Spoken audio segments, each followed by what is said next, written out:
ನಮಸ್ತೆ ಮಕ್ಕಳ, welcome back to my channel. ಇವತ್ತು ನಾವು 5ನೇ ತರಗತಿಯ ಕನ್ನಡದಲ್ಲಿ ಎಸ್ಸೆ 2ಗೆ ಸಂಬಂಧಪಟ್ಟಂತಹ ಮಾದರಿ ಪ್ರಶ್ನೆ ಪತ್ರಿಕೆಯನ್ನು ಉತ್ತರ ಸಹಿತವಾಗಿ ನೋಡ್ತಾ ಹೋಗೋಣ ಮಕ್ಕಳ. ಉತ್ತರವನ್ನು ಬರೆಯೋದಕ್ಕೆ ನಿಮಗೆ ಸಿಗುವಂತಹ ಸಮಯ 90 ನಿಮಿಷಗಳು. ಒಟ್ಟು ಅಂಕಗಳು 40 ಆಗಿರುತ್ತೆ ಮಕ್ಕಳ. ಫಸ್ಟ್ ಹೆಡಿಂಗ್ ನೋಡಿ. 1ರಿಂದ 12ರವರೆಗಿನ ಪ್ರಶ್ನೆಗಳಿಗೆ ನೀಡಲಾಗಿರುವ 4 ಆಯ್ಕೆಗಳಲ್ಲಿ ಸೂಕ್ತವಾದ ಉತ್ತರವನ್ನು ಕ್ರಮಾಕ್ಷರದೊಂದಿಗೆ ಆರಿಸಿ ಬರೆಯಿರಿ. ಇಲ್ಲಿ ಒಟ್ಟು 12 ಪ್ರಶ್ನೆ ಅಂತ ಮೊದಲೇ ಸೂಚನೆ ಕೊಟ್ಟಿದ್ದಾರೆ ಅವರು. 1 ಅಂಕಗಳಂತ ಇರುತ್ತೆ ಮಕ್ಕಳ. ಪ್ರಶ್ನೆ 1ರಲ್ಲಿ ನೋಡಿ, ಕೆರೆಯಲ್ಲಿ ಸುಂದರವಾದ ಪದ್ಮಗಳು, ಪದ್ಮ ಅನ್ನೋದಕ್ಕೆ ಅಂಡರ್ಲೈನ್ ಮಾಡಿದ್ದಾರೆ ಅಲ್ವಾ, ಪದ್ಮಗಳು ಅರಳಿವೆ. ಅಡಿಗೆರೆ ಎಳೆದ ಪದದ ಸಮಾನಾರ್ಥಕ ಪದ. ಆಯ್ಕೆಗಳೇನು ಕೊಟ್ಟಿದ್ದಾರೆ ನೋಡಿ, ಸುಮ, ತಾವರೆ, ನೈದಿಲೆ ಹಾಗೂ ಕುಮುದ ಅಂತ ಕೊಟ್ಟಿದ್ದಾರೆ. ಇದಕ್ಕೆ ಸರಿಯಾದ ಉತ್ತರ ಆಯ್ಕೆ ಬಿ, ತಾವರೆ. ಪ್ರಶ್ನೆ 2 ನೋಡಿ, ಅಂಗರಾಜನಾದ ಕರ್ಣನು ತನ್ನ ದೇಹದ ಅಂಗವನ್ನು ದಾನ ಮಾಡಿದನು. ಈ ವಾಕ್ಯದಲ್ಲಿ ಅಂಗ ಅನ್ನೋ ಪದವು ಸೂಚಿಸುವ ನಾನಾರ್ಥ ಯಾವುದು ಅಂತ ಬರಿಬೇಕಾಗತ್ತೆ. ಆಯ್ಕೆಗಳಲ್ಲಿ ದೇಶ ಭಾಗ, ರಾಜ ಕವಚ, ದಾನ ಧರ್ಮ, ಕೈ ಕಾಲು ಅಂತ ಕೊಟ್ಟಿದ್ದಾರೆ. ಇದಕ್ಕೆ ಸರಿಯಾದ ಉತ್ತರ ಆಯ್ಕೆ ಎ, ದೇಶ ಭಾಗ. ಓಕೆನಾ. ಪ್ರಶ್ನೆ 3ರಲ್ಲಿ ನೋಡಿ, ಸಮಾಜದಲ್ಲಿ ಎಲ್ಲರೂ ಸಮಾನತೆಯಿಂದ ಬಾಳಬೇಕು. ಅಡಿಗೆರೆ ಎಳೆದ ಪದದ ವಿರುದ್ಧಾರ್ಥಕ ಪದ. ಅಡಿಗೆರೆ ಅಂತಂದರೆ ಸಮಾನತೆ ಅಂತ ಕೊಟ್ಟಿದ್ದಾರಲ್ಲ ಮಕ್ಕಳ, ಅದು ಅಡಿಗೆರೆ ಎಳೆದಿರುವಂತಹ ಪದ. ಆಯ್ಕೆಗಳು ನೋಡಿ, ಏಕತೆ, ಭೇದ ಭಾವ, ಅಸಮಾನತೆ ಹಾಗೂ ಸಮತ್ವ. ಇದಕ್ಕೆ ಸರಿಯಾದ ಉತ್ತರ ಆಯ್ಕೆ ಸಿ, ಅಸಮಾನತೆ.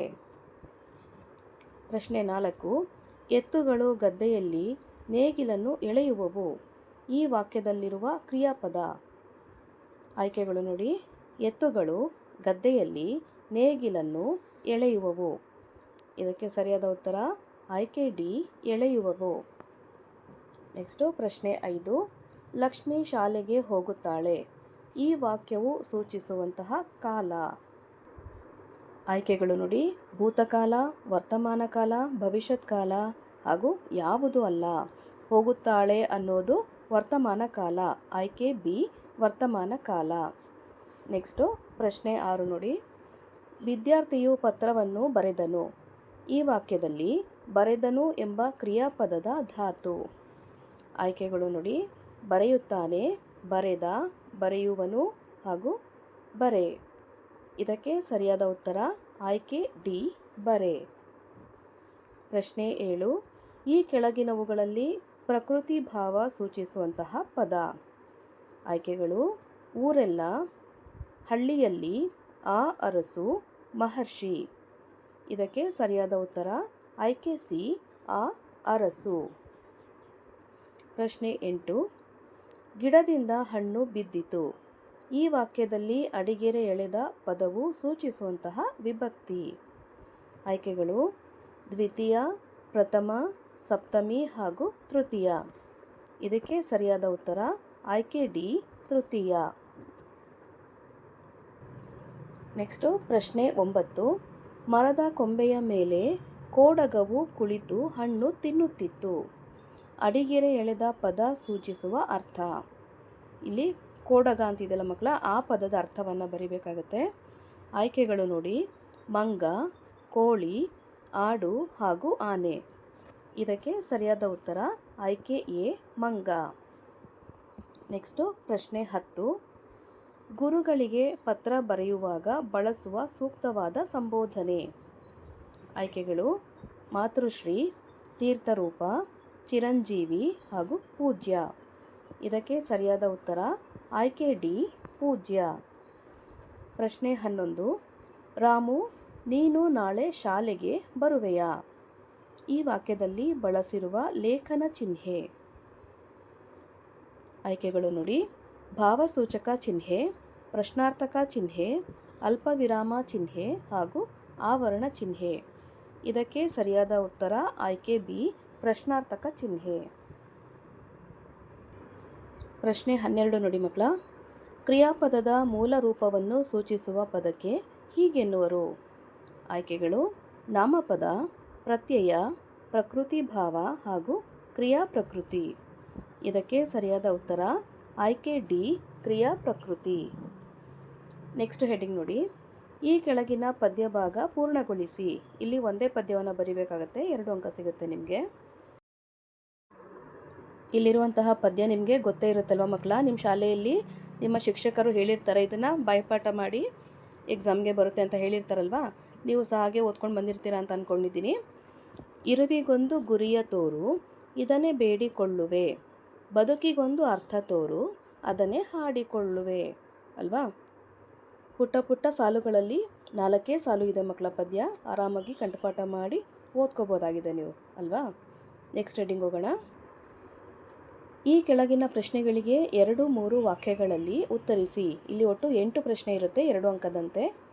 ಪ್ರಶ್ನೆ 14, ಗಿಳಿಮರಿಗೆ ಸುರಕ್ಷಿತ ಶಿಕ್ಷಣ ನೀಡಲು ರಾಜನ ಅಳಿಯ ತೆಗೆದುಕೊಂಡ ಕ್ರಮಗಳನ್ನು ನಿಮ್ಮ ಮಾತುಗಳಲ್ಲಿ ಬರೆಯಿರಿ.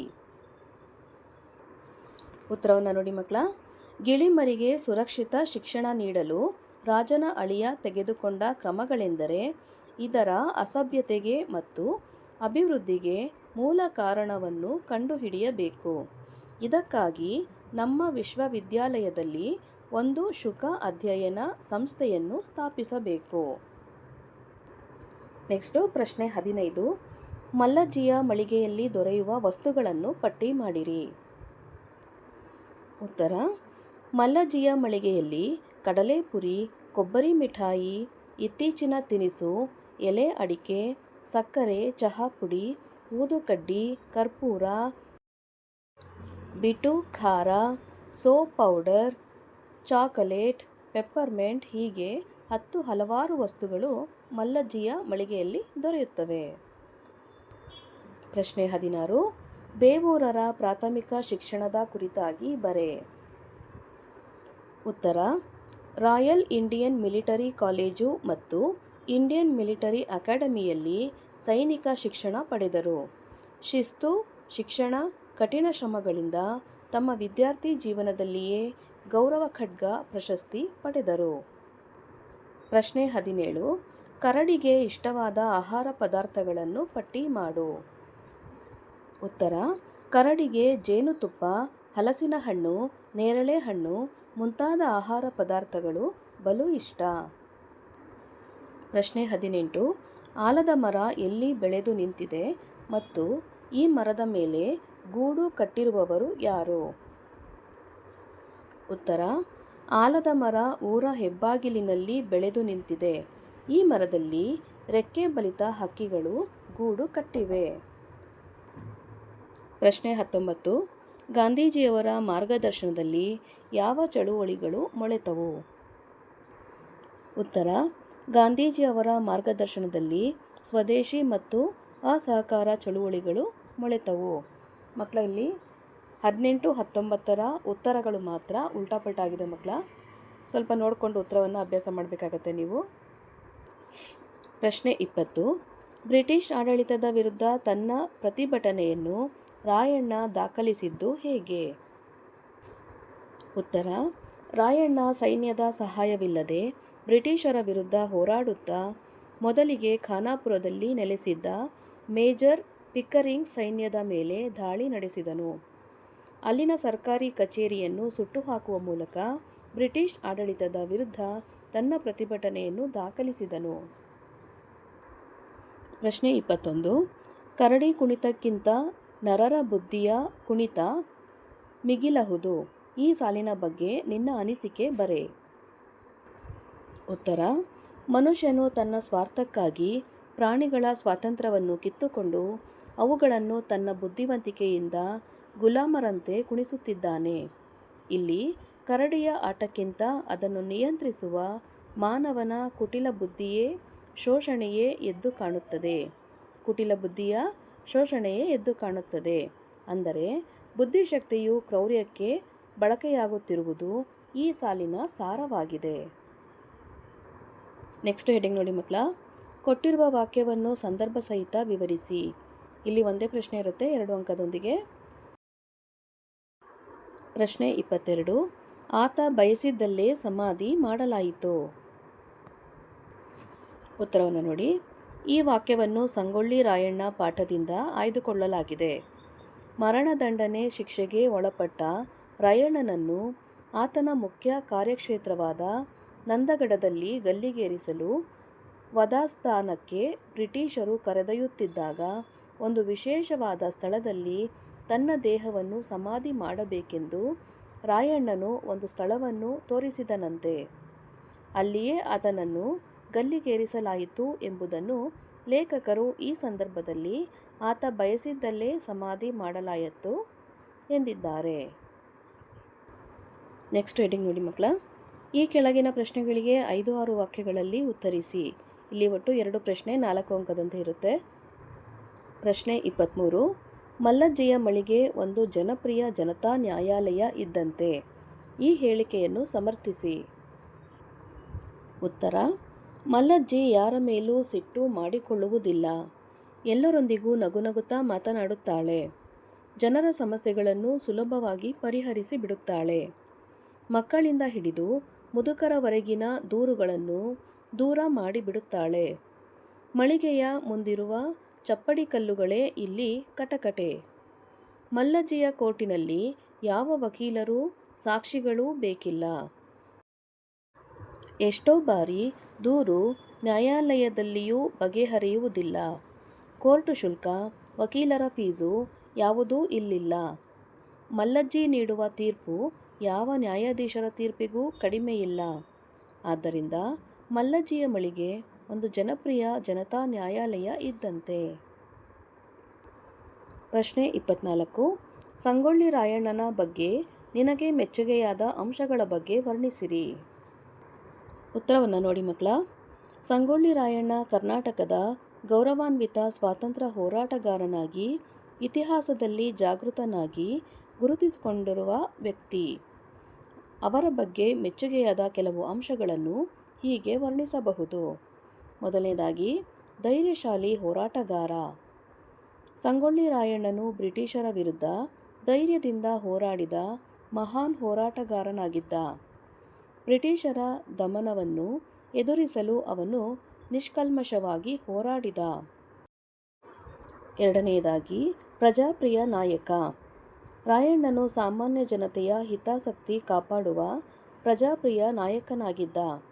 ತನ್ನ ಹೋರಾಟದಿಂದಾಗಿ ಜನತೆಯ ಮೇಲೆ ಅವನ ಅಪಾರ ಪ್ರಭಾವವಿತ್ತು. ಮೂರನೇದಾಗಿ, ದೇಶಭಕ್ತಿ ಸ್ನೇಹಿ ನಿಷ್ಠೆ. ತನ್ನ ದೇಶ ಮತ್ತು ಸಾಮ್ರಾಜ್ಯದ ಮೇಲೆ ಅಪಾರ ನಿಷ್ಠೆ ಹೊಂದಿದ್ದ. ಅವನು ದೇಶಭಕ್ತಿಯ ಆದರ್ಶವನ್ನು ಪಾಲಿಸಿದನು. ನಾಲ್ಕನೇದಾಗಿ, ಗುರು ಸ್ನೇಹ. ಕಿತ್ತೂರು ಚೆನ್ನಮ್ಮನ ಆಪ್ತರಾದ ಅವರು ಕಿತ್ತೂರಿನ ಸ್ವಾತಂತ್ರ್ಯ ಹೋರಾಟಕ್ಕೆ ನಿರಂತರ ಶಕ್ತಿ ನೀಡಿದರು. ಅವರು ಚೆನ್ನಮ್ಮನ ಆಜ್ಞೆಗೆ ಸದಾ ವಿಧೇಯನಾಗಿದ್ದರು. ಐದನೇದಾಗಿ, ಸಹಜ ಶಕ್ತಿ ಮತ್ತು ತಂತ್ರಜ್ಞಾನ. ಸಂಗೊಳ್ಳಿ ರಾಯಣ್ಣನು ಬುದ್ಧಿಮತ್ತೆಯಿಂದ ಹೋರಾಟಗಾರನಾಗಿ ತನ್ನ ಸೇನೆಯೊಂದಿಗೆ ಬ್ರಿಟಿಷರಿಗೆ ತಾಕಲಾಟ ನೀಡಿದ. ಆರನೇದಾಗಿ, ನೈತಿಕತೆ ಮತ್ತು ತ್ಯಾಗ. ಆತನ ತ್ಯಾಗವು ದೇಶಕ್ಕಾಗಿ ಬಲಿದಾನ ಮಾಡಲು ಸಿದ್ಧವಾಗಿದ್ದ ನೈತಿಕತೆಯನ್ನು ತೋರಿಸುತ್ತದೆ. ರಾಯಣ್ಣನ ತ್ಯಾಗವು ಸಮಸ್ತ ದೇಶಭಕ್ತರಿಗೂ ಪ್ರೇರಣೆಯಾಗಿದೆ. ಮೆಚ್ಚಲು ನೀಡಿದ ಕಾರಣಕ್ಕಾಗಿ 1 ಅಂಕ ಸಿಗುತ್ತೆ ಮಕ್ಕಳ.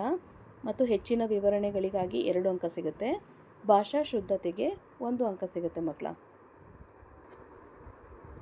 ಇಲ್ಲಿಗೆ 5ನೇ ತರಗತಿಯ ಕನ್ನಡದಲ್ಲಿ LBA ಆಧಾರಿತ SA2 ಮಾದರಿ ಪ್ರಶ್ನೆ ಪತ್ರಿಕೆ ಉತ್ತರ ಸಹಿತವಾಗಿ ಮುಕ್ತಾಯಗೊಂಡಿದೆ ಮಕ್ಕಳ. ಈ ಒಂದು ವಿಡಿಯೋ ನಿಮಗೆ ಇಷ್ಟ ಆದಲ್ಲಿ ದಯವಿಟ್ಟು ನಮ್ಮ ಚಾನಲ್ನ ಲೈಕ್ ಮಾಡಿ, ಶೇರ್ ಮಾಡಿ, ಸಬ್ಸ್ಕ್ರೈಬ್ ಮಾಡಿಕೊಂಡು ನಾವು ಹಾಕುವಂಥ ಎಲ್ಲ ವಿಡಿಯೋ ನೋಡ್ತಾ ನಮ್ಮನ್ನು ಎನ್ಕರೇಜ್ ಮಾಡ್ತಾ ಹೋಗಿ ಮಕ್ಕಳ. Thank you for watching. Bye bye.